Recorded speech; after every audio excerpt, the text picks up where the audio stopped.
When things go wrong, they really go wrong. That's too bad, you know. Had they stayed in the game, keeping it close, why, they had a chance. They still have a chance, don't get me wrong. There's just 2 scores. But they are having some problems offensively, and they're going to yield good field position here.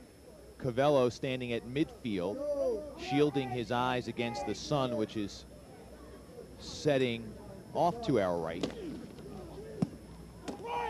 Good high punt that bounces at the 45, bounces a second time at midfield, and rolls down to the 40-yard line. So a fine punt by Theobald helps his team's cause, but they're down 14-0.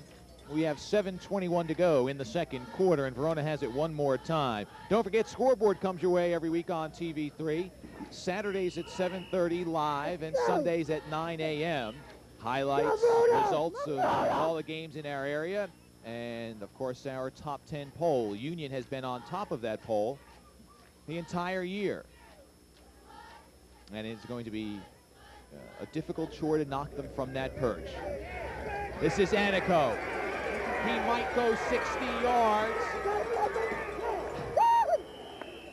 He does not, because he decided he wanted to try to run a man over.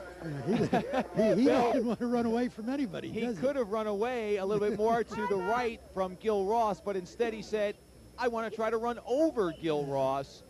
Ross is able to hold on for the stop at the 17-yard line. We're going to look at it once again. A big hole for Anico, and once just a simple hit up the middle, you know, just a simple, probably a little 2-on-1 block on the nose man, and they block the tackle out, a little room to run, and he turns it up. He's got good speed. Now, he doesn't try to run away, does he? Here's Naruki down to the 15-yard line. Check that. He gets down to the 12-yard line. 5-yard gain. 5-yard gain. Yeah. And he's got this are in 4-yard territory, unless they make a mistake. Let's say do something foolish, why they should be able to get in again. Immaculate looks a little down. Now, I don't believe they'll ever quit, but they look like, you know, hey, what do we have to do here? 2nd and 5. Cam Wallace. Nice play made. A shirt tackle made by Philip Hunt. Good play, good tackle. You like to see those open field tackles. They got to do that 2 more times now. 2 more times, and maybe they can turn this game around, you know. That's the way you hope when you're a coach, when you're 2 touchdowns down. And John Finnegan, realizing the importance of that, calls for a timeout on 3rd down. He wants to make sure the defense is set and perhaps they can prevent a score. While we have a timeout, let's send it down to our colleague Steve Tober. We're joined by Father Francis Burla, the athletic moderator the past 26 years at Montclair Immaculate Conception. And Father, the Immaculate tradition is really something to be proud of. Yes, it is. We've been struggling hard as a small school to stay alive, and we've been doing it. We have to work hard for everything we get. We're very proud of our students, our coaching staff. In fact, most of our coaches are past graduates of Immaculate. Our head coach, John Finnegan. Mike Malkinski. Mike is going into our Hall of Fame this year on December 4th. So we're mighty proud of the effort and the struggle that they put out. They're a fine credit to the school. Now, you're out just about every weekend. I see you on the sidelines, and it's been a little bit of a tough season here for the Lions.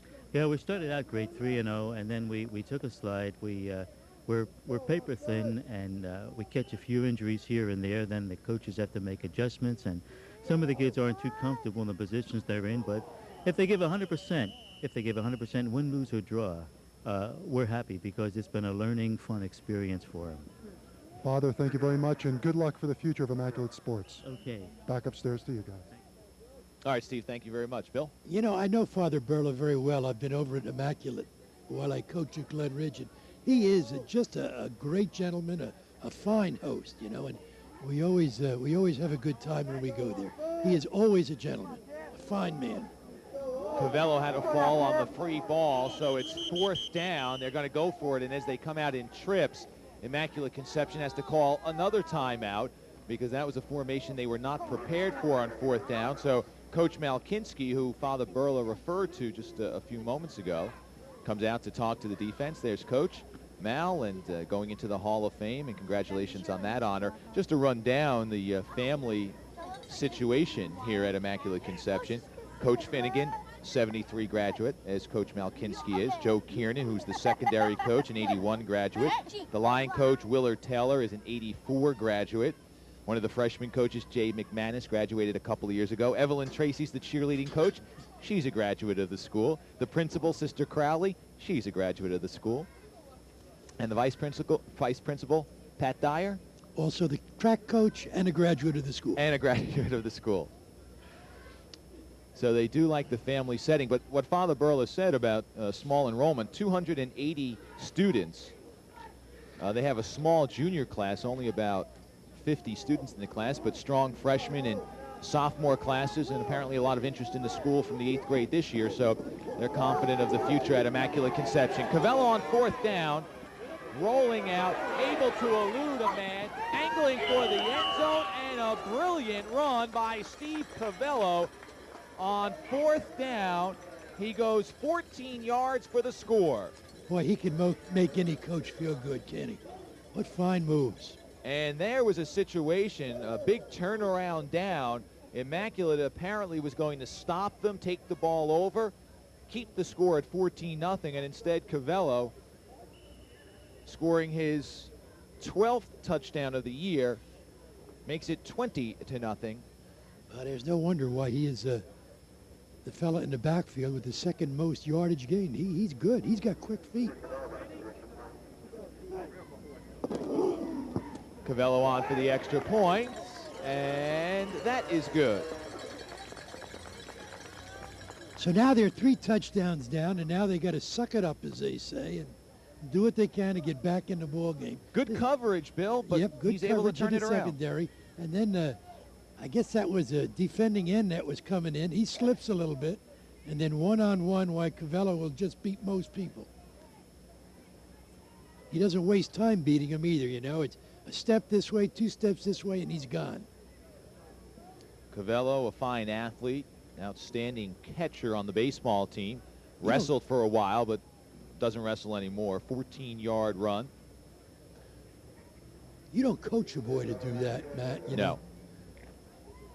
That was probably inherited from his father, who I understand was a good football player. Frank Cavello, a member of the 5th Quarter Club. They were here early, the 5th Quarter Club, greeting us and making us feel at home. Gibbs back to receive the kickoff. Angling. And let's see, it's not going to go in, so he has to pick it up from the 1. Gibbs breaks the tackle, trying to get to the outside, and tripped up. Otherwise, it could have gone a lot longer. Ron Newman tripping him up on the play. Flag on the play. That's going to bring that back, I believe. Newman a little shaken up on the play coming off, seems to be okay. Gibbs was hoping that ball would go into the end zone where it would be brought out to the 20, but it just died at the 1. It's a slow track, Matt. You know, the ground is a little moist, and there's mud underneath the grass that you can't see, and the track is slow, and there are people slipping as a result of the holding is the call. And the ball is marked back inside the 10-yard line.